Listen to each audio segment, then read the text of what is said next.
The wind came without warning on the seventh night, the way the worst things always do. It did not build. It did not announce itself with a distant howl or a shift in pressure that a man might feel in his knees. It simply arrived all at once, as though some enormous door had been flung open at the top of the world, and everything cold and dark and merciless had come pouring through. Sheriff Len Hargrove had been walking for 3 hours. He moved through Harlow Creek the way a man moves through a place he no longer recognizes, though he had lived here his entire life. The storefronts he had passed 1,000 times were buried now beneath drifts that reached the lower windowsills. The street itself had ceased to exist. There was only white and wind and the occasional dark shape of a building pressing through the storm like a shipwreck half submerged. He had come from the Hemlock House. Old Gerald Hemlock, 74 years old, who had trapped beaver along the creek before Hargrove was born, lay on his bed under every blanket the house contained. His fireplace had been cold for at least 2 days. Hargrove could tell by the way the ash had settled by the frost that had crept across the inside of the single window, by the particular stillness of the air in that room that was different from the stillness of sleep. He had covered the old man with his own coat. He did not know if it would matter. He did not have a single piece of dry wood to leave behind. That was the truth of it. That was what Sheriff Len Hargrove, 20 years a lawman in Harlow Creek, Montana, could not outrun or outthink or arrest his way around. There was no dry wood left in this town. The stacks that families had built up through October, those proud towers of split timber they had pointed to with satisfaction before the snows came, were buried under 8 feet of frozen pack. What little people had managed to dig out was green or wet or both, and it burned the way wet things burn, giving more smoke than heat, more frustration than warmth. He had watched Dorothy Whitfield's husband carry a dining chair out to the fireplace that afternoon. He had seen the Gable children huddled together in a single bed, their breath visible in the air of their own bedroom. He had done the math that no man wants to do, the arithmetic of cold and time and bodies, and the numbers had come out wrong every single time. He turned onto the road that ran along the eastern edge of town, and he stopped. He stopped because of smoke. Not the pale, thin, apologetic wisps that rose from the other chimneys of Harlow Creek, gray threads that the wind tore apart before they reached 10 feet. This was different.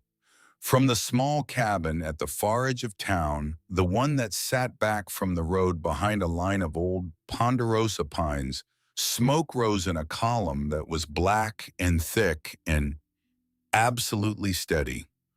The wind that had been erasing everything else in this town seemed to part around it, or perhaps the fire that produced it was simply too strong to be argued with. Eleanor Marsh's cabin. Hargrove stood in the storm and looked at that smoke for a long moment. He had been to that cabin 6 months ago on an errand he had told himself was about public safety. He had stood at the edge of a hole in the ground and delivered a piece of paper to a 25-year-old widow and told her in the gentlest terms he could manage that she might want to reconsider what she was doing. He had thought she was grieving in a way that had curdled into something strange. Standing in the storm now, watching that column of smoke hold itself against the wind like a declaration, Len Hargrove began to think something he did not yet have the courage to put into words. He began to walk toward the light. 7 months earlier, in the middle of a Montana spring that smelled of pine resin and snow melt and mud, Eleanor Marsh stood in front of what remained of her winter woodpile and tried to keep her face still. There was not much to keep still about. The pile was a small, sad collection of half-rotted logs, a few pieces of bark, and 2 chunks of wood so green they had already begun to sprout a fuzz of white mold along their undersides. This was what was left after a winter that had taken more than its share, a winter that had taken James. She did not think about James directly. She had found in the 4 months since March that thinking about him directly was like looking at the sun. You could do it for a moment, but it cost you, and it left marks behind your eyes that made everything else harder to see. So she looked at the wood pile instead, and she thought about numbers. 2 dozen logs at most. Enough for perhaps 3 weeks of serious cold, assuming nothing went wrong with the fire, assuming the logs were dry enough to burn properly, which several of them clearly were not. She was 25 years old, and she was alone in a cabin 12 miles from the nearest town of any size, and she had to get through a Montana winter. Her mother's voice came from behind her. "It is not enough." Margaret Marsh came to stand beside her daughter. She was 70 years old, and the decades showed in the deep lines of her face and the way she held one hand slightly curved even when she was not holding anything, an old injury from a farm accident that had never healed quite right. But her eyes were the same as they had always been, dark clear and focused with an intensity that made people feel when she looked at them that she was reading something written on the inside of their skull. She did not say "poor dear" or "we will manage somehow."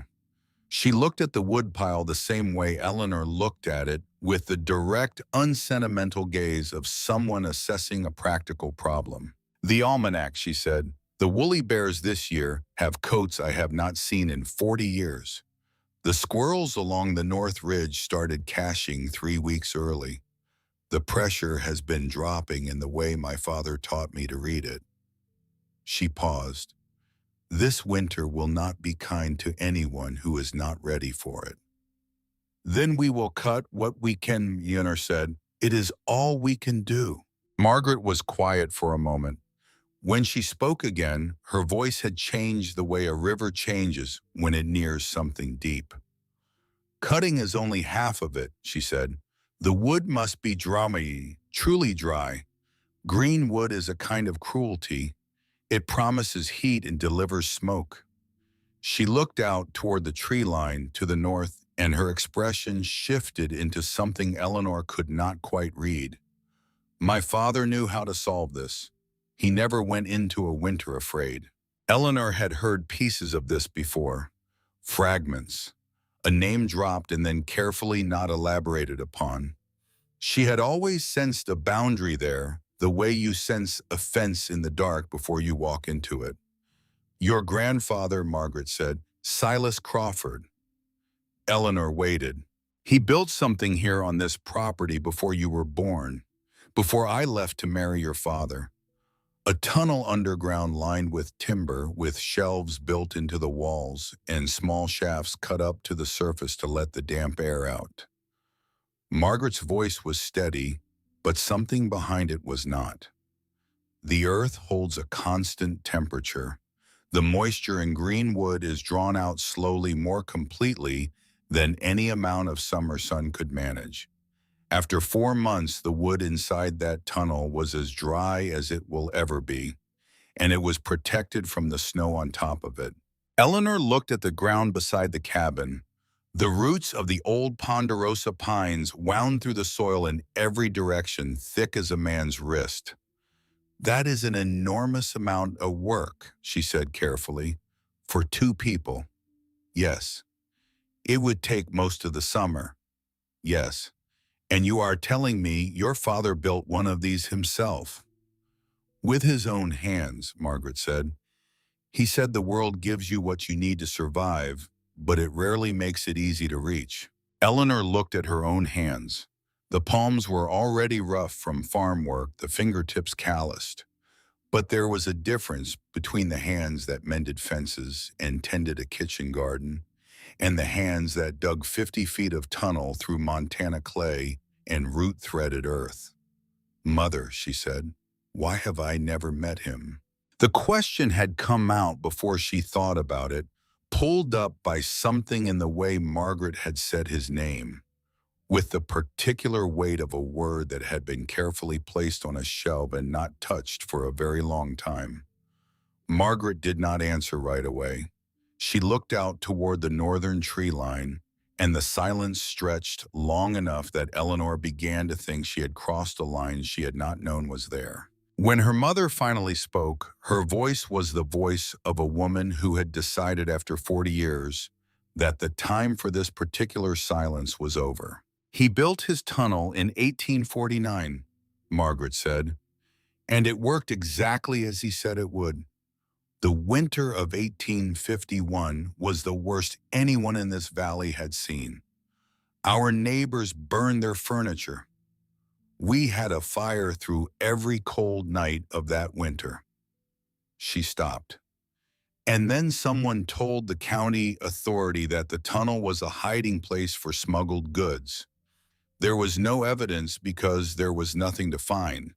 But there did not need to be evidence. There needed only to be the accusation and the right person making it." What happened to him?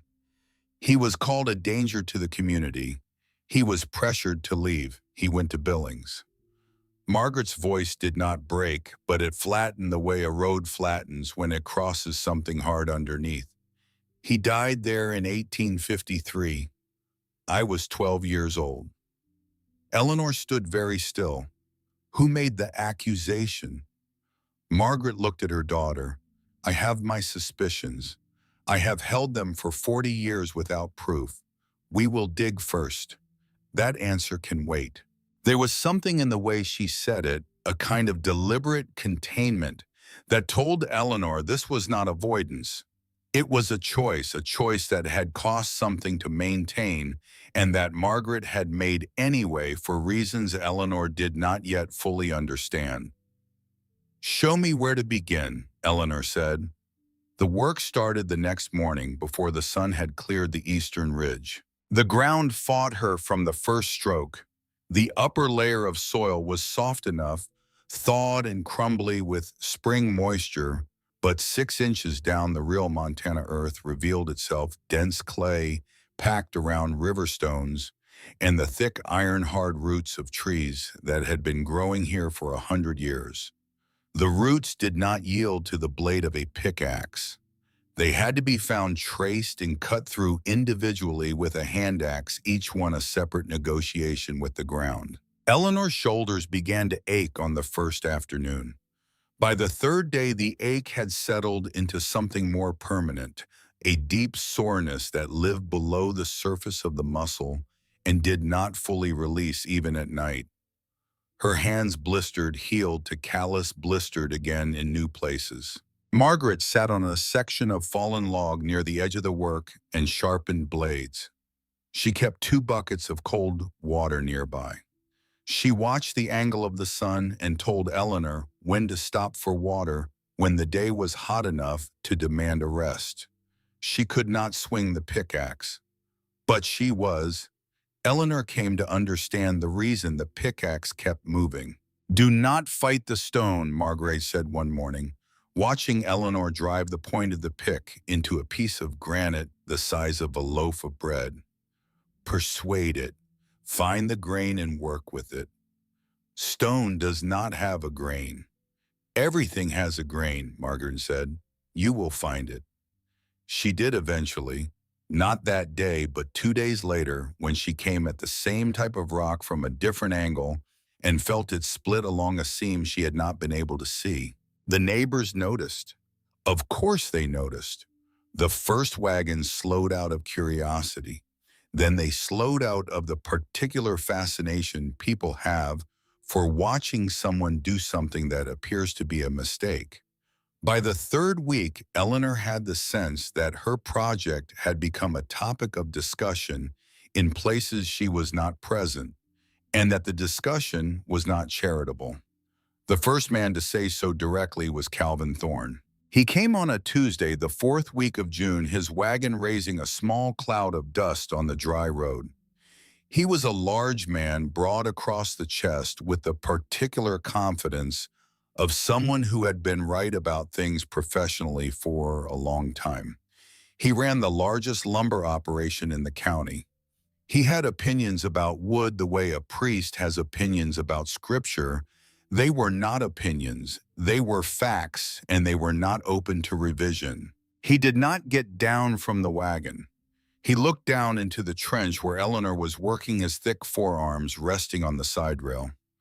Marsh, he said, not Mrs. Marsh, just the surname, the way you address someone you do not consider your equal. Eleanor looked up, squinting against the afternoon light. You are digging a cellar, he said. It was not a question. To store and dry firewood, she said. Something moved across Calvin Thorne's face. It might have been amusement, or it might have been pity. With certain kinds of men, the two expressions are nearly identical. Wood needs air, he said. Wood needs sun. You stack it high, you leave gaps for the wind to pass through, and after 6 months you have firewood. You bury it in a hole in the ground, and you know what you have after 6 months. He shook his head. Rot, mold, a hole full of ruined wood and wasted work. I have been in the timber business for 30 years. I am telling you this as a fact. Eleanor held his gaze. I appreciate the advice. She went back to digging. Calvin Thorne sat for a moment in silence. She could feel his presence up there, the particular weight of a man who was not accustomed to being answered with 2 words and a turn back. When he spoke again, his voice had changed. It was quieter, less performative, and because of that, more dangerous. Chongko Chet v. Kungdo Eleanor. He caught himself, switched back to English. Your husband died from stubbornness. That trail he insisted on taking in March, when everyone told him the snowpack was unstable. He paused. Do not follow him down that road. Eleanor's hands tightened on the handle of the pickaxe. She did not look up. She drove the point into the earth and levered a chunk of clay loose and dropped it into the bucket. She heard him shake the reins. She heard the wagon move away. She kept digging. Only when the sound of the wheels had faded completely did she stop. She stood in the trench with her hands around the pickaxe handle and her eyes on the wall of clay in front of her, and she breathed slowly, and she waited for the thing that was moving through her chest to settle somewhere. It could be managed. Margaret had heard every word. She said nothing for a long while. Then, he is more afraid of being wrong than he is interested in being right. That is the most dangerous kind of man. He will not stop at words. 3 days after Calvin Thorne's visit, Dorothy Whitfield arrived with a loaf of bread wrapped in a clean cloth. She was a handsome woman in her late 40s, dressed well even for a Tuesday afternoon call, and she had the kind of face that could arrange itself into an expression of warm concern with the same ease that other women arrange flowers. She looked down into the trench. She made a sound of gentle distress. Oh, Eleanor, she said, you poor dear. Grief does such strange things to us. She held out the bread. You should come to the sewing circle on Thursdays. There are good people there, people who would look after you. A pause, perfectly timed. There are also good men in this town, you know, men who would be glad to take on a situation like this. You are far too young to resign yourself to digging alone.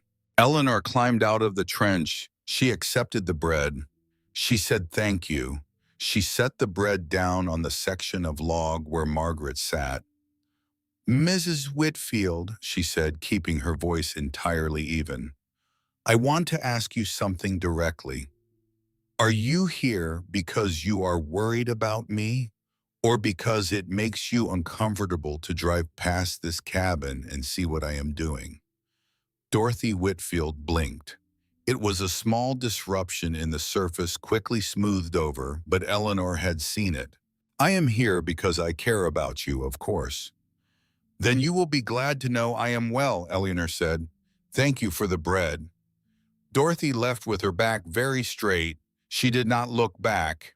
It was later that same afternoon when Eleanor was back in the trench and the light was angling low and golden through the pines that she became aware of someone watching. She had seen the girl before at the edge of her peripheral vision without paying much attention. A small figure, dark-haired, standing at the far edge of the property near the fence line. But now she stopped and looked directly, and the girl did not run. She was perhaps 14, wearing a blue dress, and she was holding a small notebook.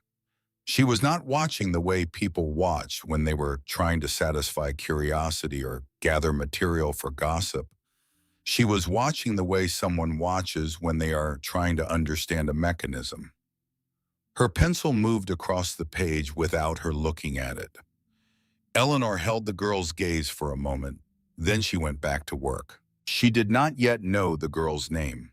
She did not yet know that Clara Thorne had been coming 3 times a week for 11 days and that the notebook she carried contained 14 pages of observations, measurements, and questions that her father had told her she had no business asking. The weeks accumulated. The trench deepened. The town of Harlow Creek made its collective judgment, and then having made it largely looked away. What people tend to forget is that the looking away is its own kind of verdict. Then there was the matter of the lumberman and the paper. It came on a Monday morning 3.5 weeks after Eleanor had started digging, delivered by Sheriff Len Hargrove himself. He took off his hat when she opened the door. He held the folded paper in both hands, and he did not quite meet her eyes. It was an official document signed by Mayor Whitfield citing community safety concerns. The unguarded excavation posed a hazard to pedestrians and passers-by. Eleanor Marsh was directed to fill the excavation within 10 days or face a fine. Hargrove stood on her porch and looked at a point somewhere past her left shoulder. "I know this is not a good time," he said. "Who requested this, Len?" She had known him long enough to use his first name, though she almost never had. "It went through the mayor's office." "I am asking who requested it." A pause. "There were concerns raised by several community members." "Calvin Thorne raised them," Eleanor said, "and Dorothy Whitfield's husband signed the paper because Calvin Thorne asked him to, and his wife is still annoyed with me from last week." She looked at the document again. "Does this order say anything about fencing?" Hargrove took the paper back and read it more carefully than he probably wanted to. "No." "Then I will have fencing up by the end of the week. Is there anything in this document that prevents me from continuing to dig a properly fenced excavation?" Another pause. Longer this time. "No," he said, "there is not." "Then I thank you for delivering it." She held the door open. "Was there anything else?" Hargrove put his hat back on. He turned to go. Then he stopped his back to her, his hand on the porch railing. "Eleanor, you are playing a dangerous game. I am digging a hole to get through the winter, Len. It is not a game." He walked away across the yard, his boots leaving tracks in the soft earth. She watched him until he reached the road. When she turned back to the cabin, Margaret was standing in the doorway. She had heard all of it.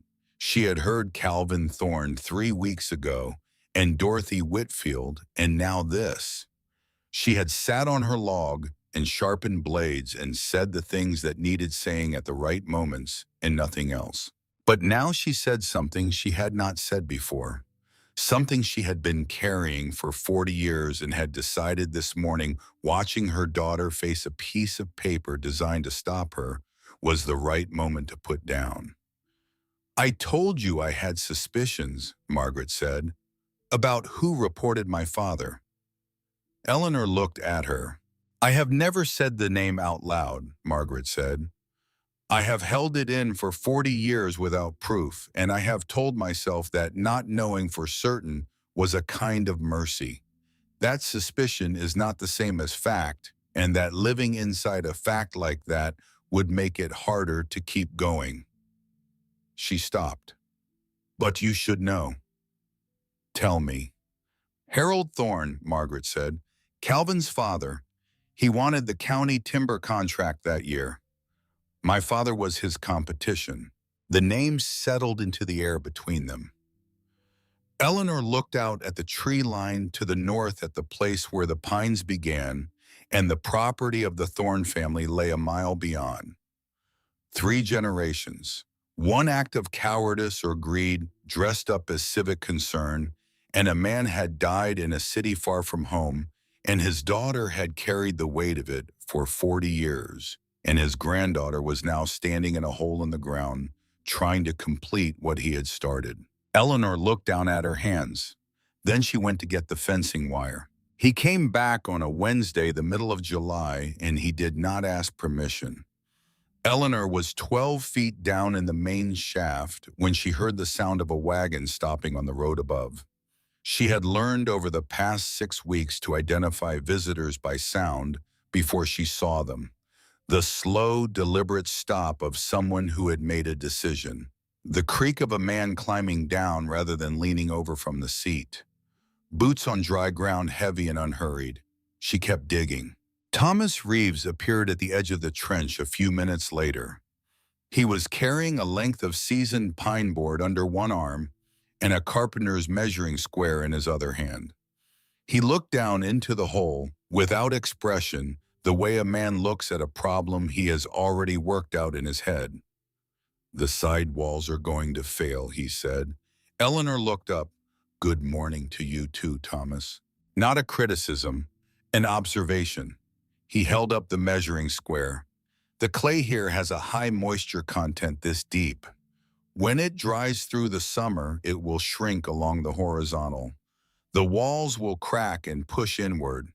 You need vertical posts every 4 feet with cross bracing between them before you go any deeper." Eleanor set down her pickaxe. She looked at the walls around her, and she saw immediately that he was right. She had seen the hairline cracks beginning at the corners. She had told herself they were superficial. "You have been watching for a while," she said. 3 weeks. She climbed out of the trench. She stood in front of him and let the silence sit there between them for a moment because it deserved to sit there. 3 weeks, she said again. Thomas did not look away. "Yes. While I was doing it wrong. While I was deciding whether I was remembering correctly." He set the pine board down on the ground. "I saw a tunnel like this once. Vermont, 1871. I was 12 years old. My father's neighbor built one after 2 bad winters. It worked the way your mother described." He paused. "I was not certain my memory was reliable enough to risk giving you wrong information. And now you are certain. Now I have watched you long enough to know that the design is right and the execution needs help." He picked up the measuring square again. "I am also here because I have not slept up well in 3 weeks." Eleanor looked at him for a long moment. Thomas Reeves was not a man who made speeches. She had known him as a neighbor for 4 years and could count the conversations they had shared on one hand. The fact that he had just said more in 2 minutes than she had heard from him in 4 years told her something about the weight he had been carrying. She stepped aside. "The posts need to be at least 4 inches in diameter," she said. "And I want to start from the deepest point and work back toward the entrance." "That is the right order," he said, and he stepped past her and began to measure the width of the trench. Margaret, from her place on the log, watched all of this without comment. When Eleanor glanced at her, the old woman gave a small nod that communicated several things at once, none of which required words. The work changed with 2 people doing it. Not because it became easy, it did not become easy, but it acquired a different character, a rhythm that 2 people can find together that is impossible to sustain alone. Thomas cut and shaped the vertical posts while Eleanor continued excavating. Margaret sharpened blades and called out measurements and occasionally corrected the angle of a post installation with the quiet authority of someone reading from a document only she could see. They did not talk much. That was fine. Eleanor had come to distrust people who talked too much while working. Words were a way of avoiding the weight of the thing in your hands.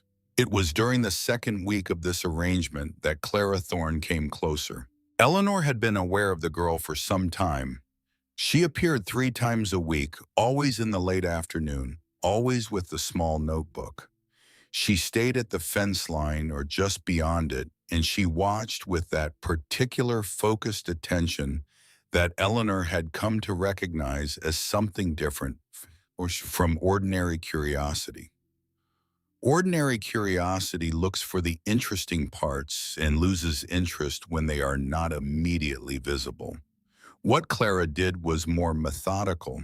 She watched the process. She watched the sequence of decisions. On a Thursday afternoon, Eleanor climbed out of the trench and found the girl standing closer than usual, perhaps 20 feet from the edge of the excavation, looking at the posts Thomas had installed along the near wall. "Ask what you want to ask," Eleanor said. Clara did not startle. She looked up from the notebook with the composure of someone who had been expecting this conversation and had already rehearsed her half of it. "How do you know where to put the ventilation shafts?" she asked. "You angle them away from the prevailing wind," Eleanor said. "In Montana, that means facing south, not north. North-facing openings in this valley get blocked by drifts. South-facing ones stay clear." She paused. "You have been drawing this, haven't you?" It was not a question. The girl's pencil had been moving every time Eleanor looked up. Clara turned the notebook around. The drawing was remarkably precise for someone who had never been inside the trench. The proportions were close. The shelf system was indicated with dotted lines. The ventilation shafts were drawn, but their angle was wrong, pointing north-northeast. Eleanor looked at it for a moment without speaking. Then she handed it back. "Find the error," she said. Clara looked at the drawing. Then she looked at the timber posts with their south-facing orientation. Something moved behind her eyes at a piece falling into place. "My father says you are going to fail," Clara said. She said it without malice, the way a person states a fact they have heard repeated often enough that they have started to question it. "I know what your father says. He knows more about wood than anyone in the county." "He knows more about cutting and selling wood than anyone in the county," Eleanor said. "That is a different kind of knowledge." Clara wrote something in her notebook. Eleanor could not see what. "My father also says women do not need to understand maps," Clara said. "What do you think?" The girl was quiet for a moment. Then she turned to a new page in the notebook and began drawing the ventilation shafts again, this time angling them south. "I think," she said, "that I am teaching myself to read them anyway." Eleanor looked at this 14-year-old girl with her notebook and her careful, defiant competence, and she felt something she had not felt in a long time. Not quite hope, something more structural than hope. The recognition that certain things continue regardless of whether the people carrying them are acknowledged or thanked. She went back to work without saying anything else. Some responses are better given by continuing than by speaking. 3 days later, the earth made its argument. Eleanor was working at the far end of the horizontal tunnel, the section that would eventually become the main storage chamber. Thomas was 30 feet behind her, fitting a cross brace into position. The work had been going well. The walls in the brace sections held solid. Eleanor had begun to feel the particular confidence that comes from understanding a physical problem well enough to anticipate it. That confidence was a mistake. There was no dramatic warning. A low sound almost below hearing more felt in the chest than heard with the ears. Eleanor looked up at the left wall and saw a section of it move. Not much, an inch, maybe two, the clay face bowing inward like a cheek being pushed from behind. She had time to think with a strange clarity that this was the hidden pocket of moisture Thomas had warned about in a different section, the one she had not found yet. Then the wall came down. It was not a catastrophic collapse. The bracing held the ceiling.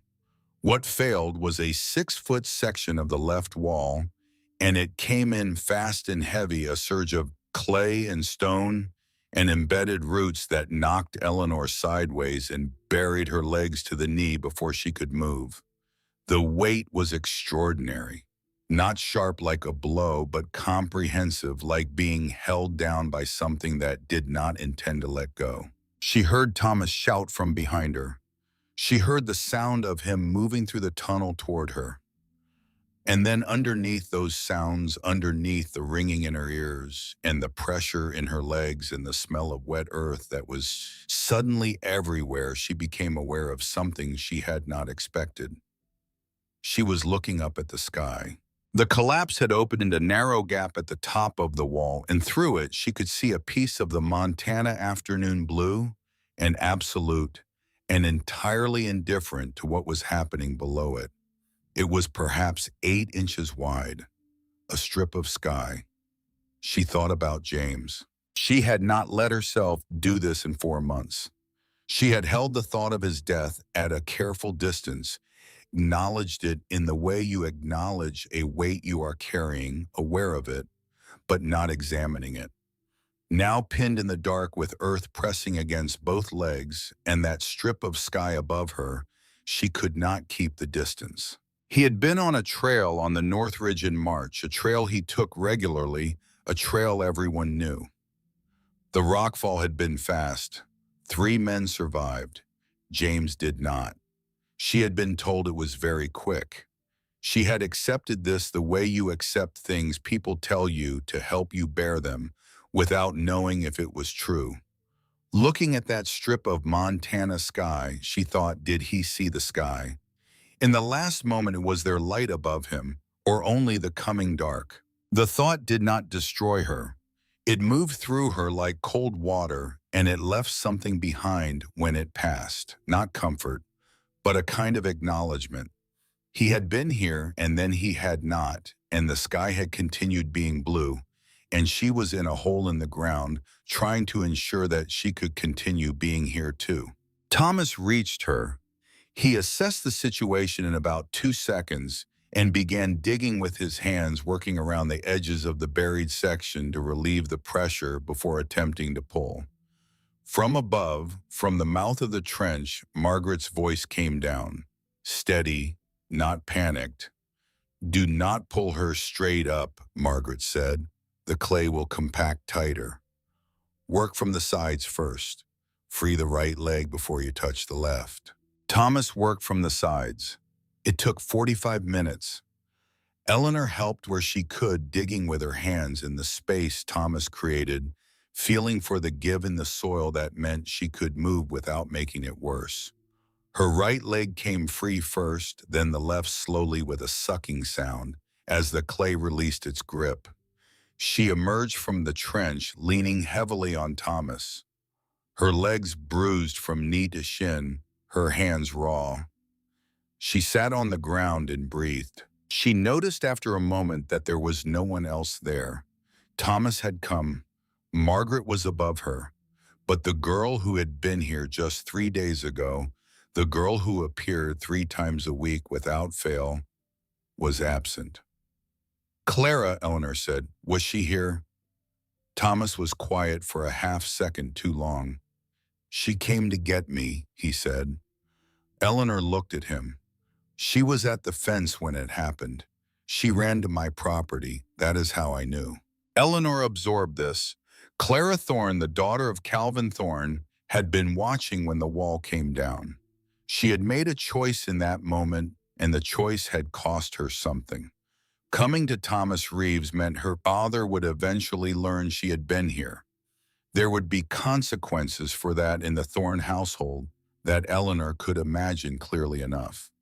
The girl had made the choice anyway. That night, Margaret wrapped Eleanor's legs with strips of cloth soaked in cold water from the well. The bruising was deep, the color of a late-season plum. "They are right," Eleanor said. She said it quietly to the floor, not to her mother. Thorne, the sheriff, everyone who said this was too much for 2 people. It almost killed me today. Margaret tied the last strip and sat back.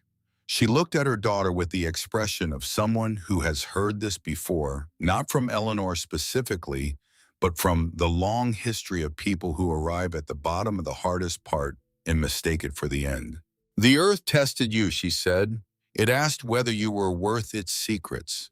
She picked up the loose end of cloth and folded it neatly. Tomorrow you will go back and build the support in that section before you go another inch further. Not because you failed, because now you know exactly where it is weak. Eleanor said nothing. My father collapsed a wall in 1848, Margaret said. The year before he built the tunnel. He told me that afterward he understood the ground better than any man who had not made that mistake.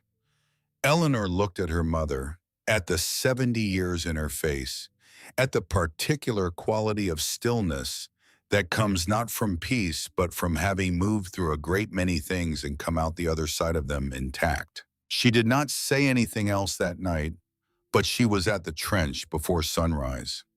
What happened with Thomas Reeves and Calvin Thorne came 3 weeks after the collapse. The warning arrived at Thomas's forge on a Monday morning, delivered not by Calvin in person, but by one of his mill workers, a man who handed Thomas a folded piece of paper without making eye contact and left immediately. The paper contained a list of 5 names. Every one of them was a significant customer of Thomas Reeves' farmers and ranchers whose ironwork he had been doing for a decade. Beneath the list in Calvin Thorne's handwriting, a single sentence: these men will be finding other arrangements if the current situation continues. No threats, no raised voices, just a list and a sentence, and the clear implication of what both meant. Thomas came to the cabin the following afternoon. He did not come to the door. He stood at the edge of the yard at the line where the worked ground met the wilder grass, and he waited until Eleanor came up from the trench. She saw his face and knew before he spoke. I cannot continue, he said. Eleanor pulled off her work gloves. She held them in both hands. I know what he did, she said. Eleanor, I know what the paper said, and I know whose names were on it, and I understand exactly what it means for your business if you stay. She looked at him steadily. I am not going to argue with you. I am sorry. I know you are. Thomas stood there for a moment as though he had expected more resistance, and the absence of it left him without anything to stand against. He nodded once, turned, and walked back down the road. Eleanor watched him go. She did not feel the anger she might have expected. What she felt was something older and more familiar.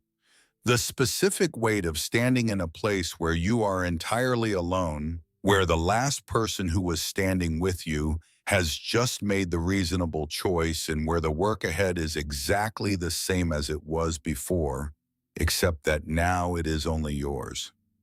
She went back into the trench. Margaret said nothing when Eleanor came up at the end of the day. She had watched Thomas leave from her position on the log.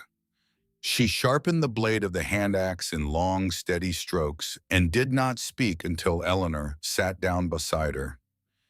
He is a good man in a difficult position, Margaret said finally. I know. Good men in difficult positions still leave.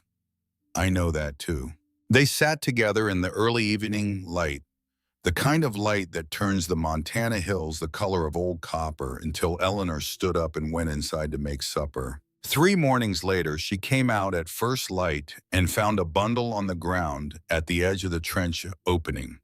A new pickaxe head, 2 replacement shovel blades, a broad-faced chisel for working the ventilation shafts. Quality iron, the kind that Thomas Reeves's forge produced and that no one else in the county could match. No note, no signature. Eleanor crouched beside the tools for a moment. Then she picked up the new pickaxe head and carried it inside to fit it to the handle. She did not tell Margaret where they came from. Margaret did not ask. It was in the first week of August while Eleanor was clearing a corner of the old storage room to make space for the completed excavation tools that she found the box.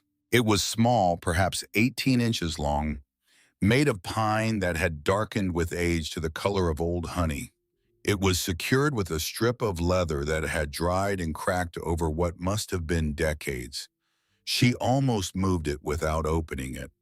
It was light and she assumed it contained nothing but old cloth or rusted hardware. What it contained was a notebook. The leather cover was soft with age. The pages inside were dense with small, precise handwriting, the kind produced by a man who had learned to write as an adult and treated each letter with the careful attention of someone who understood that letters cost something.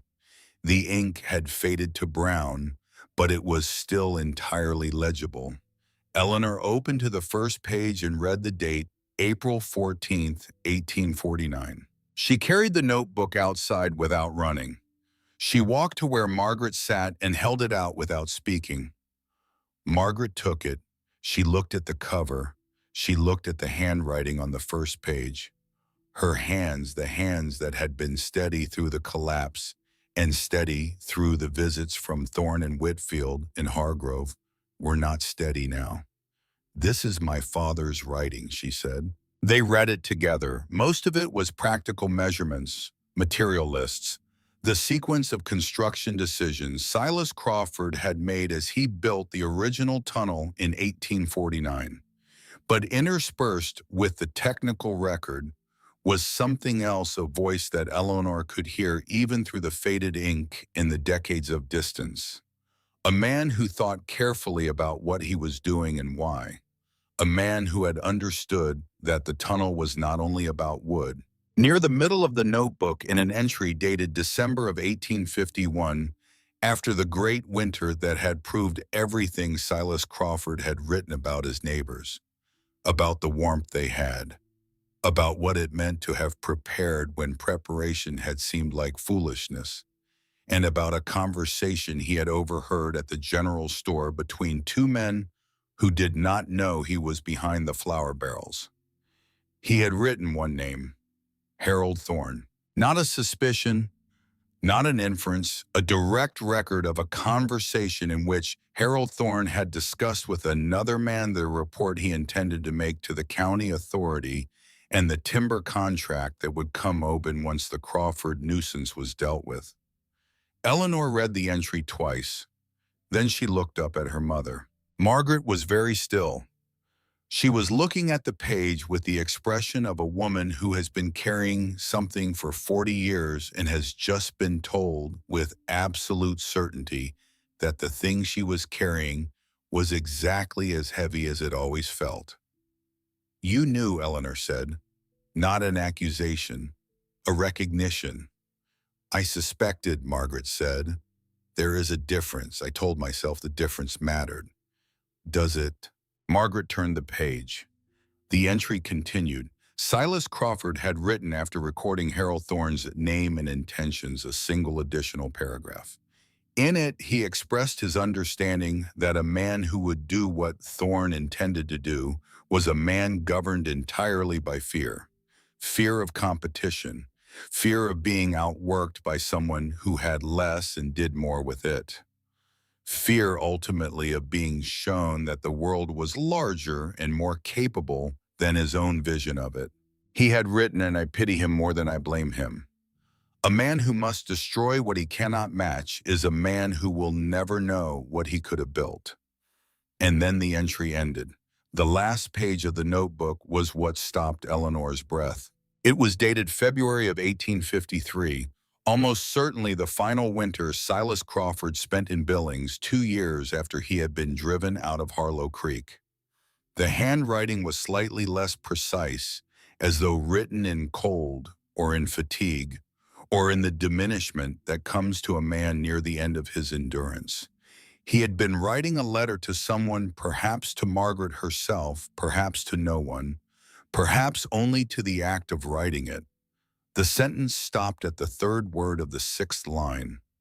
The paper around those last words was warped, dried into the shape of something that had been wet and then left to sit for a very long time. The notebook had been closed before the ink dried. Eleanor looked at that unfinished sentence for a long time. Then she closed the notebook carefully, the same way you close something that belongs to someone else, with care, and with the awareness that you are not the person who should determine what happens to it next. She handed it back to her mother. Margaret held it in both hands. She did not speak for a while. "He would have wanted the tunnel finished," she said finally. "That is the only answer to what is in those pages. Not anger, not confrontation." She looked at her daughter. "He would have wanted the tunnel finished and the wood dry and the fire burning through the worst winter anyone could remember. That is how you answer a man like Harold Thorne. That is how you answer his son." Eleanor nodded. She stood up. She picked up the new pickaxe that had arrived without a note 3 mornings ago. "Then we have work to do," she said. The autumn came in the way Montana autumn always comes, fast and without apology. The aspens went yellow overnight, it seemed, and the mornings carried a cold that was no longer a suggestion. Eleanor worked from first light to last, her body by now a different instrument than the one that had picked up the first shovel in May. The movements were economical. There was no wasted effort. She had learned over 5 months of this work that endurance is not about force. It is about the elimination of everything unnecessary. The tunnel was finished in the first week of October.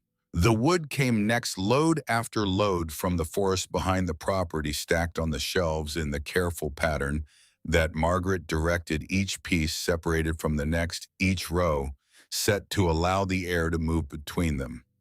It took 11 days to fill the tunnel. On the last afternoon, when the final load was in place, Eleanor stood at the far end of the tunnel and looked back toward the entrance.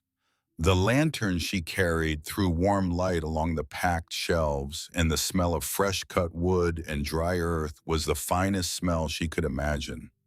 She was aware in that moment of a presence she had not acknowledged directly.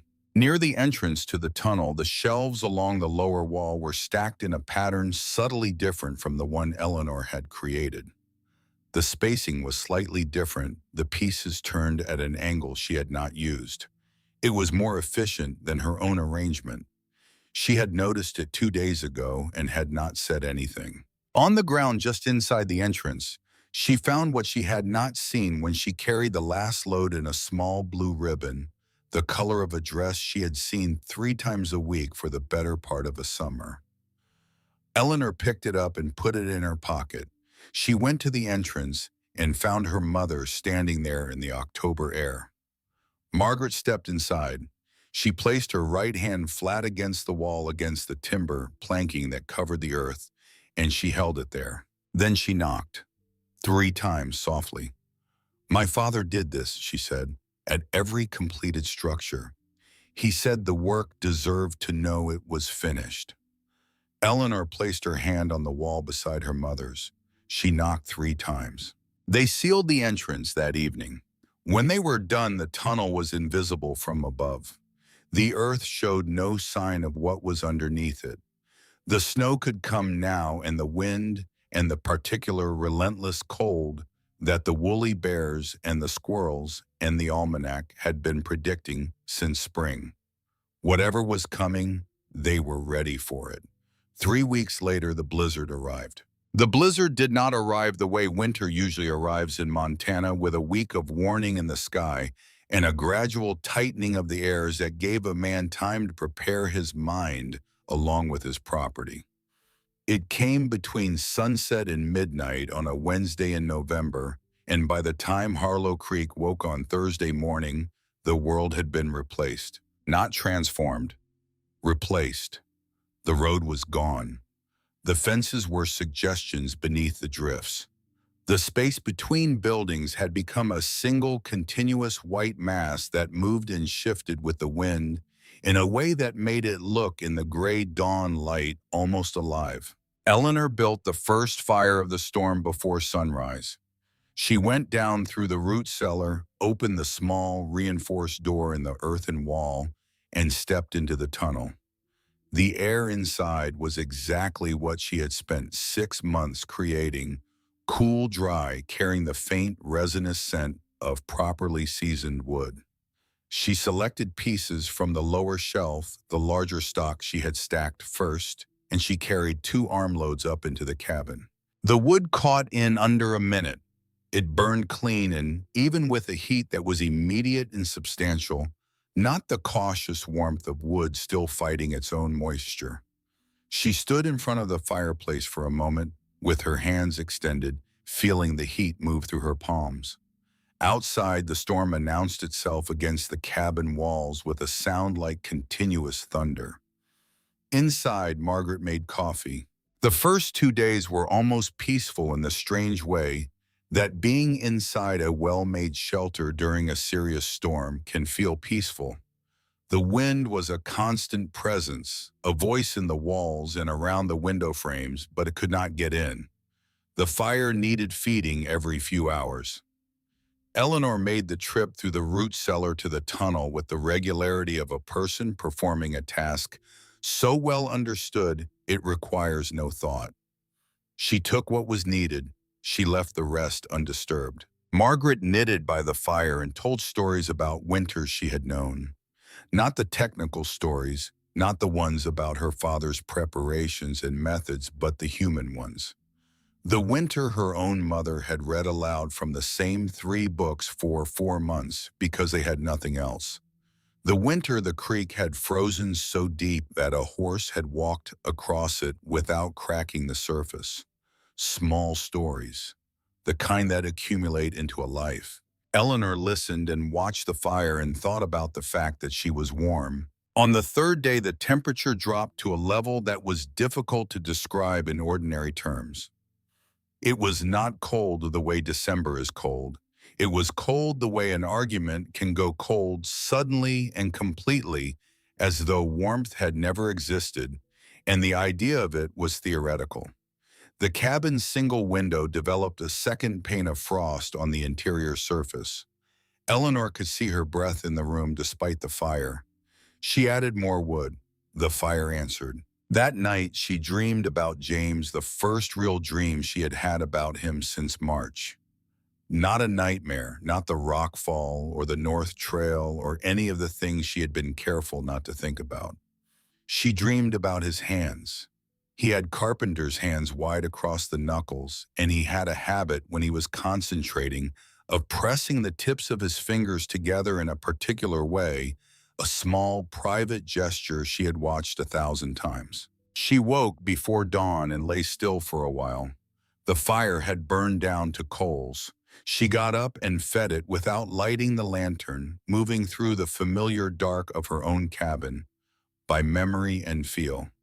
Then she sat in the chair beside the fire and watched the new wood catch, and she let herself think about James directly, without flinching, for the first time in 8 months. It did not destroy her. She had been wrong about that. It hurt in the way that true things hurt cleanly and without embellishment, and when it was finished, she felt something that she could not precisely name, but that was closer to gratitude than to grief. She had loved him. She had been loved by him. The winter had come for him before he was ready, and it had not come for her, and she had used the time she had to ensure that this particular winter at least would not take anyone she loved. She banked the fire and went back to bed and slept until morning without dreaming at all. On the 5th day, she noticed the smoke. She had not been outside since the storm began, but the small high window on the south wall offered a narrow view across the lower portion of the valley, and what she saw through it in the gray midday light was the progressive silencing of Harlow Creek. One by one, the chimneys of the houses she could see had gone from their thin, struggling columns to nothing. The houses were still there. The people inside them were still there. But the fires were going out. Margaret stood beside her at the window and looked at the same view. How much do we have left? Margaret asked. Eleanor had been keeping count. Enough for 3 more weeks of this if the storm does not worsen. It will worsen before it breaks. I know. They stood together at the window a little longer. Then Eleanor went to make supper, and neither of them said what they were both thinking because there was nothing useful to say about it yet. The knock came on the 7th night. Eleanor was not asleep. She had not been sleeping well since the 5th day, lying awake and listening to the storm and thinking about the houses she could see from the south window and the houses she could not see. She heard the knock through the wind and was at the door before it came a second time. Len Hargrove stood on her porch. He was so covered in snow and ice that for a moment she did not recognize him. His coat had become a white garment. His eyebrows and the week of beard on his jaw were crusted with frost. Behind him in the storm there were shapes. She counted them 7, 8 more. Men from town standing in the dark and the blowing snow looking at her door. "Gerald Hemlock," Hargrove said. His voice was rough with cold. "We cannot get him warm. We have been burning furniture for 3 days, and we cannot get him warm." He stopped. "The Gable children have fever. Dr. Carver says they need heat, real heat." He looked at her with eyes that had gone past pride into the territory that lies on the other side of it. "I do not know what you have in there, Eleanor, but whatever it is, we need it." Eleanor looked at him. She looked at the men behind him, their shapes dark against the white of the storm. She stepped back from the door. "Come in out of the wind," she said. Hargrove stepped inside. One of the other men followed, and then another, until her small cabin was full of cold men breathing visible air and looking at the fire with the expressions of people who had not seen a properly burning fire in several days. Hargrove looked at the fire. He looked at Eleanor. "How?" he said simply. "I prepared," she said. "Eleanor, the whole town is burning furniture. Thorne's mill has nothing left that is dry enough to use. How are you sitting here with a fire like that?" She looked at him for a moment, this man who had come to her property 6 months ago, with a piece of paper and a look that did not meet her eyes, and she felt not triumph, but something that was simply too tired for triumph. "I'm going to show you something," she said, "and then every able-bodied man in this room is going to work." She led them down through the root cellar, her lantern held high, Hargrove directly behind her. She stopped at the small door in the earthen wall. Hargrove looked at it. He had been in this root cellar before the previous spring, and he was certain he had never seen a door there.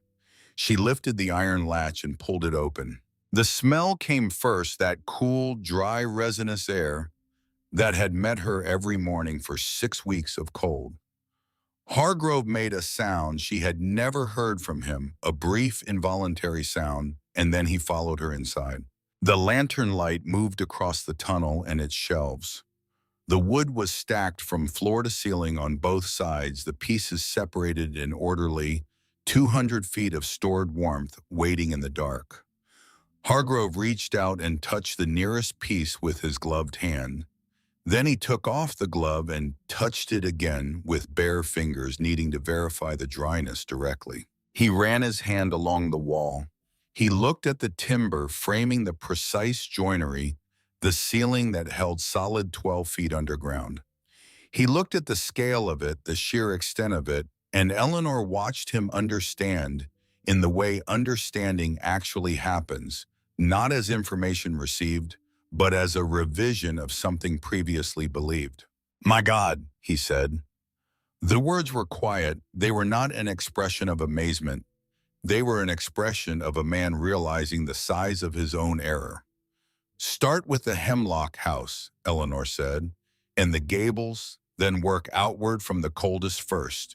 Pastor Wells will know the order better than you do." Hargrove looked at her. "Edmund Wells," she said. "He has been checking every house in town since the 2nd day.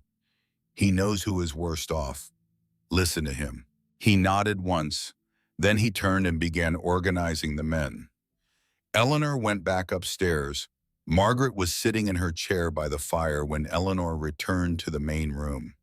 She was sitting in the particular way that Eleanor had learned over the past months to pay attention to, not the upright, attentive posture of her usual evenings, but a quieter position, one hand resting loosely in her lap, her head slightly lowered. Mother. Margaret looked up. Her eyes were clear, but there was something behind them, a fatigue so deep it had stopped being recent and started being structural. Sit down, Eleanor said. I am fine. Sit down anyway. She sat beside her mother and took the loose hand in both of hers. Margaret's fingers were cool. Not dangerously so, but cooler than they should have been with the fire burning this strongly. I pushed too hard in October, Margaret said. All that standing, all that directing in the wind. She said it in a tone of practical self-assessment, not complaint. My chest has been tight for 2 weeks. I did not tell you because there was nothing to be done about it during a blizzard. There is something to be done about it, Eleanor said. What? You stop pretending you are fine, and you let me sit here with you. Margaret looked at her daughter. Something in her face shifted very slightly, the particular softening that occurs when a person who has been holding something together for a long time is finally permitted to put it down. I heard them going into the tunnel, she said. They will take care of what is needed. Below them, through the floorboards, they could hear the organized movement of men, the sound of loads being assembled, the creak of the root cellar door opening and closing on its regular cycle. My father would have done exactly this, Margaret said. Opened it, given what he had. I know. He would not have made them ask twice. They only asked once, Eleanor said. Dawn, Len Hargrove is not a bad man. He is a man who made the mistake of trusting the wrong opinion. Margaret was quiet for a moment.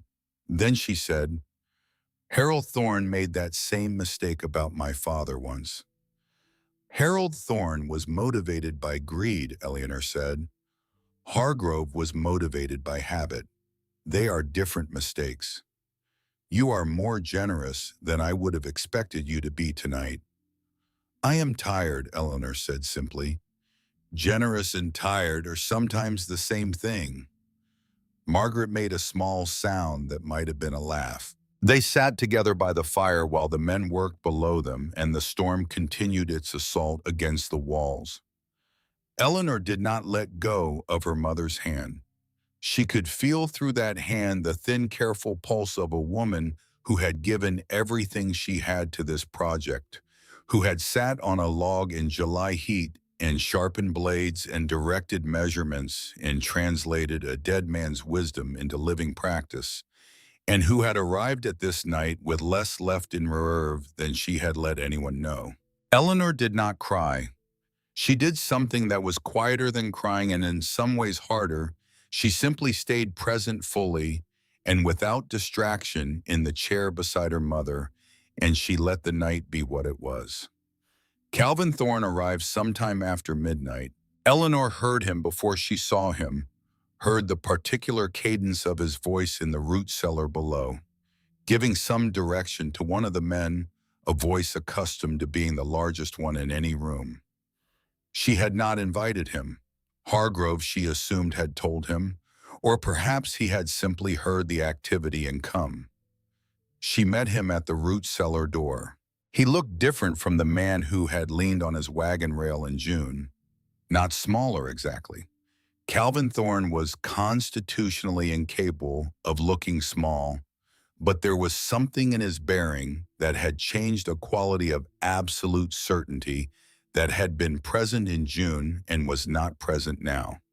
He was wearing it in its place instead, a kind of careful attention, the look of a man who has decided to observe before he speaks. He looked at the root cellar. He looked at the door. Go ahead, Eleanor said. He went in first. She followed with the lantern. Hargrove was there overseeing the loading. 3 other men moved steadily along the shelves, filling their arms, carrying loads up the stairs. Calvin walked the length of the tunnel slowly. He did not touch the wood immediately. He looked at the construction, first the posts and cross-bracing the fitted planking on the walls and ceiling, the careful joinery at every joint. He was a man who had spent his life evaluating the work of craftsmen, and Eleanor could see him doing it now, running the assessment that was as automatic to him as breathing. He stopped at the far end of the tunnel. On the end wall, at approximately shoulder height, there was a plank Eleanor had incorporated into the structure early in the construction before she knew what she was looking at. It was older than the rest, darker, and it had come from the materials she had found stored in the back of the root cellar, the remnants of an earlier construction on this property. She had used it because it was the right size and the right thickness, and she had not examined it closely until after it was installed. Carved into the surface in the careful, deliberate lettering of a man who had taught himself to write as an adult, S. Crawford. 1849. Hargrove raised his lantern. The carved letters were clear in the light. Calvin read them. He stood in front of that plank for a long time. Eleanor watched his face. She'd been thinking over the past months about what this moment might look like if it ever came. She had imagined it as confrontational as the delivery of a verdict. Standing here now, she found that it was not that at all. It was simply the moment when a man reads something true and cannot unread it. Crawford, Calvin said. His voice had a quality she had not heard from him before. That was the man my father reported to the county. It was not a question. He had known the story, Eleanor realized. He had grown up with it in the version that made Harold Thorne a responsible citizen rather than an opportunist. He had simply never had occasion to stand in the physical evidence of what his father had destroyed. Silas Crawford, Eleanor said. Margaret's grandfather, he built the original tunnel on this property in 1849. He was driven out of Harlow Creek in 1851 and died in Billings 2 years later. She paused. Your father wanted the county timber contract. My family's grandfather was his competition. Calvin did not move for what felt like a long time. The men working around them had slowed, sensing something in the air of the tunnel, and now they stood with their arms full of wood and waited without knowing quite what they were waiting for. I told you in June, Calvin said slowly, that your husband died from stubbornness. He stopped. That was a cruel thing to say. I said it because I believed it would stop you, and I believed it would stop you because I needed you to stop. He looked at the carved plank. I have built my reputation on knowing wood. Everything I know about wood I built on the foundation my father gave me. If you were right about the tunnel, it did not only make me wrong, it made me uncertain about everything he taught me. Eleanor said nothing. I understand that does not excuse it, Calvin said. No, she agreed, it does not. He turned to face her fully. What can I do tonight? It was the right question, not the most dramatic question, not the question of a man performing contrition for an audience. Just the practical question of a man with a strong back and organizational ability standing in a place where both were needed. Take the second crew, Eleanor said. The Hemlock House needs the most, and it is the farthest. Hargrove can tell you the rest of the order. Listen to Pastor Wells. Calvin nodded. He turned to the men and began dividing them efficiently, calling names and assigning loads with the authority that was his natural register, pointed now in a direction that did not cost anyone anything. Eleanor went back upstairs. Pastor Edmund Wells came through the tunnel twice that night. He did not stop to introduce himself or explain his presence. He came, took what was needed, gave Eleanor a brief nod of acknowledgement that contained everything it needed to contain, and returned to the work.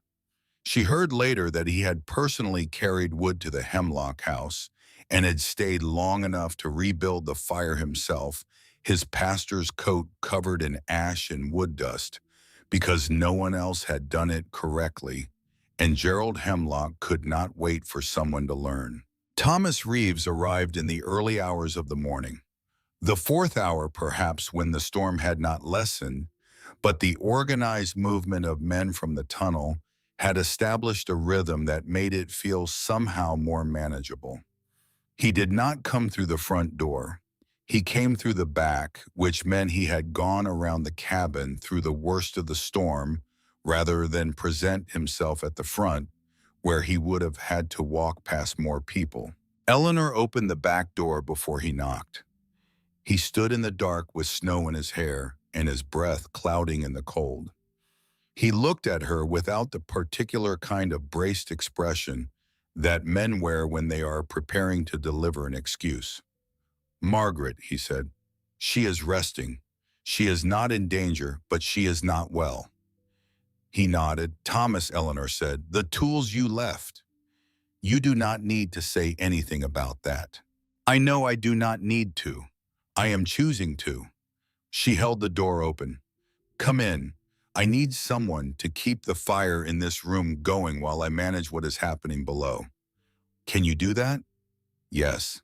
He came in. He sat in the chair nearest the fire, the one Eleanor had been sitting in, and he set about the task of managing the fire with the same quiet, methodical competence he brought to everything he did with his hands.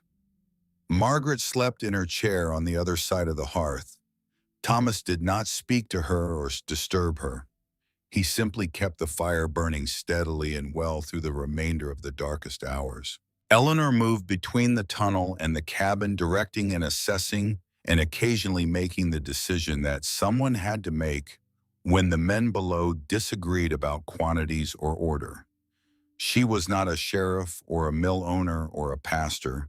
She was a 25-year-old widow who had spent 6 months digging a hole in the ground, and she was the person in Harlow Creek on this particular night who knew exactly where things stood. She did not feel powerful. She felt useful. The distinction mattered to her. At one point, sometime before dawn, Dorothy Whitfield appeared, not with a servant this time. She came in through the front door, which Hargrove had left unlocked for the movement of men, and she was wearing her coat with snow on the shoulders, and her hair slightly undone from whatever she had arranged it into hours earlier. She looked at the activity in the root cellar entrance, at the steady stream of men going down and coming up, and then she looked at Eleanor. Eleanor waited. "My youngest," Dorothy said. Her voice had none of the arrangement that Eleanor associated with her, none of the careful construction. "He is 5 years old. He has not stopped shaking in 2 days. There will be wood at your house before morning," Eleanor said. "Hargrove has the order." "I know." Dorothy stopped. She looked at her hands for a moment the way people look at their hands when they are searching for words in them. "I came to help carry." Eleanor looked at her. "I am not entirely useless," Dorothy said, and there was something in her voice that was not the performance of humility, but the real and somewhat painful thing itself. "Tell me what to do, and I will do it." Eleanor considered this for a moment. Then she said, "Go down and tell the men at the third shelf from the left to take from the center section, not the ends. The ends need to stay weighted or the structure shifts. They have been taking from the wrong place for an hour." Dorothy went down the stairs without another word. Eleanor heard her voice in the tunnel below, calm and clear, delivering the instruction. She heard the activity reorganize around it. She stood at the top of the stairs for a moment. Then she went back to check on her mother. The blizzard broke on the morning of the 9th day, not gradually. Montana storms do not end gradually. The wind stopped, and in the sudden silence, the snow that had been driving horizontally simply fell straight down for about 20 minutes. And then that stopped too. And the sky that appeared above the valley was the particular deep blue of winter, at altitude absolutely clear, the kind of blue that seems to exist at a different elevation than the troubles below it. Eleanor stood outside the cabin for the first time in 9 days. The world was altered. The snow was chest-deep in the open areas and over the roof lines in the places where it had drifted. The creek was gone, entirely buried under a uniform whiteness that extended in every direction. The mountains to the north were fully covered, their usual dark forested shoulders now smooth and white from base to summit. From the chimneys of Harlow Creek, smoke rose. Not one chimney, all of them. The whole broken-down furniture burning, nearly frozen town was warming itself this morning on wood that had spent 6 months in the dark being made ready for exactly this, and the proof of it was written in smoke against that impossible blue sky. Gerald Hemlock survived. Eleanor learned this from Hargrove, who came by 2 days after the storm broke, not with a piece of paper this time, but with his hat in his hands and an expression that she did not make him put into words because she did not need to hear the words. The Gable children's fevers broke on the 8th night. 2 other elderly residents had been brought through by the wood from the tunnel in time to matter. No one died in the storm. Margaret recovered slowly over the following 2 weeks. The tightness in her chest eased as the weather warmed. She returned to her chair by the fire, and her knitting and her habit of providing accurate weather predictions based on sources that had nothing to do with any instrument. She did not talk much about the storm itself. She seemed to consider it a completed thing, a chapter closed, and she was already looking toward the longer horizon. Calvin Thorne came back in February, when the worst of the winter had passed and the days had lengthened enough to suggest that something other than cold was theoretically possible. He came alone. He sat at Eleanor's table and placed a piece of paper on it, a document he had drawn up with the county clerk. It proposed the formal naming of the tunnel as a community resource to be maintained and expanded as needed, with its origin properly recorded. "I want to name it the Crawford Marsh Tunnel," he said, "with the county records showing who built the original design and who built this one." Eleanor read the document. It was carefully written, thorough, the kind of document a man produces when he wants to make something permanent. "Why?" she asked. Calvin looked at the table. "Because my father erased a man's name from this valley. Because the least I can do is put it back." He was quiet for a moment. "I have also been wrong about the wood, and I have been telling people I was wrong because they deserve to know that what you built works, and I told them it would not. In the timber business, a man's word about wood is his reputation.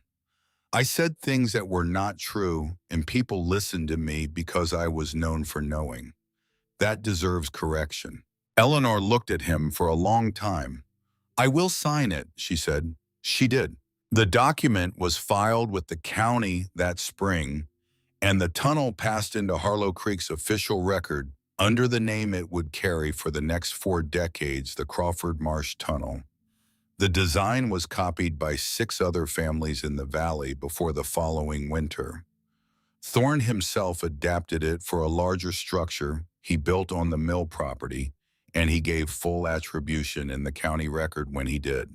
Margaret lived to see 3 more winters pass through the tunnel. She died in the spring of the 4th year on a morning in April when the creek was running with snowmelt and the aspens were putting out their first tentative leaves. She died in her chair by the fire which was burning. Eleanor was with her.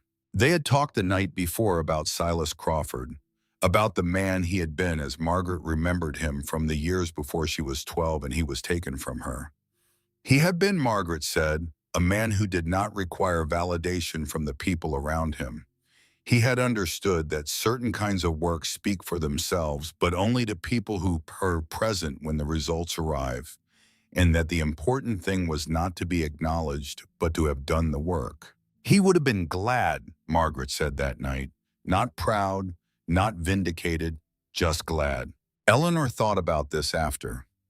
She thought about it while she sat in the chair that had been her mother's and watched the fire that burned on wood that still came that last winter from the tunnel below.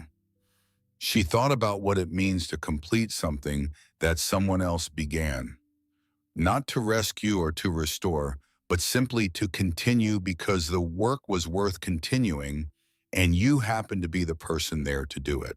Spring came in hard and bright the way Montana springs do, as though making up for the winter all at once. Eleanor was outside on a morning in late April, assessing the outer ventilation caps that needed remortaring after the winter's contraction, when she heard a sound from the edge of the property. A rhythmic sound, a sound she recognized before she turned around. Clara Thorne was kneeling in the earth near the fence line, her dark hair pulled back, a short-handled spade working steadily through the spring soil. She was 15 now, and the composure she had always carried was more settled in her than it had been worn in, rather than performed. Beside her, open on the ground, was a notebook. The pages visible from where Eleanor stood were covered in drawings and calculations. Eleanor walked over. Clara did not stop working. "The drainage is different on this side of the fence than your side," she said. "I need to account for that in the ventilation shaft positioning."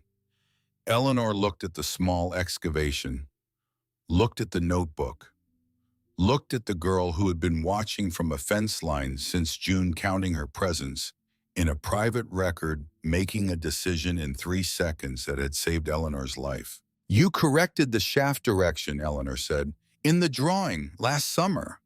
I figured it out the same afternoon you told me to find the error." Clara sat back on her heels and looked at her work critically.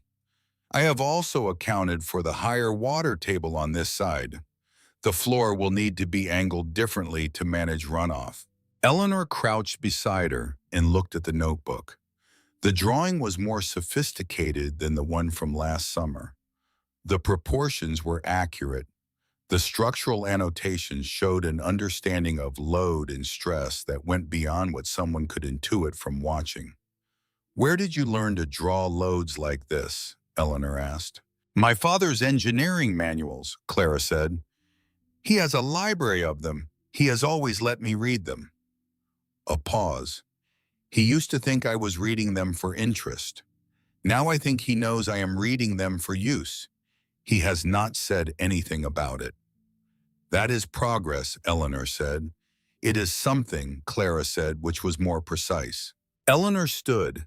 She looked at the site Clara had chosen, considered the slope and the drainage and the soil composition she could see in the cut the spade had made. "You need to go 3 feet further north before you start the horizontal," she said. "The water table you are accounting for runs closer to the surface another 20 feet in this direction. If you start the horizontal here, you will be in it by spring thaw." Clara made a note. "How far north?" "Come look at this." Eleanor walked to a point she identified by the quality of the visible soil and the angle of the slope. "Here you will see the composition change in about 6 inches. When it changes, that is your starting point." Clara came and looked. She pressed her fingers into the soil the way Eleanor had done, feeling the texture and resistance. She wrote something in the notebook without looking at it, her eyes still on the ground. "Will you show me the rest?" Clara asked. "Not help me. Show me." Eleanor looked at this girl who had made the right choice in the worst moment, who had been keeping her own record since the beginning, who was now kneeling in spring mud with her father's engineering vocabulary in her head and her own questions driving the work. "Yes," Eleanor said. They worked through the morning. Eleanor showed and Clara did, and when Clara made a mistake, Eleanor pointed to it without explaining further and waited for the girl to find the correction herself, because that was what Margaret had done, and it was how the knowledge went in deepest. At noon, Clara's father came to find her. He stood at the fence line and looked at the two of them working in the turned earth, and he did not call out or demand. He stood there for a moment in the way of a man looking at something he did not expect to see and is not sure yet what to make of. Then he nodded once in Eleanor's direction. She returned the nod. He went away. Clara watched him go. "He is trying," she said. "I know. It is hard for him. He was very certain for a very long time." "Certainty is comfortable," Eleanor said, "until it is not." Clara picked up her spade. "My grandmother told me once that the worst thing you can inherit from your father is his conclusions, that you should take his methods and reach your own." She resumed digging. "I think about that a lot." Eleanor looked at her. "Your grandmother sounds like a woman worth listening to." "She was," Clara said. "She died when I was 8. I still think about what she said." They went back to work. The tunnel Clara built that summer was smaller than the Crawford Marsh, as first efforts always are. But it was well made and correctly sited, and it served her family through the following 3 winters without failure. She improved it the second year based on what she had learned. In the first, added a third shelf tier that increased capacity without changing the footprint, and adjusted the ventilation geometry in a way that Eleanor, when she saw it, had not thought of herself. The Crawford Marsh Tunnel served Harlow Creek for 37 years. The county record listed its founders accurately.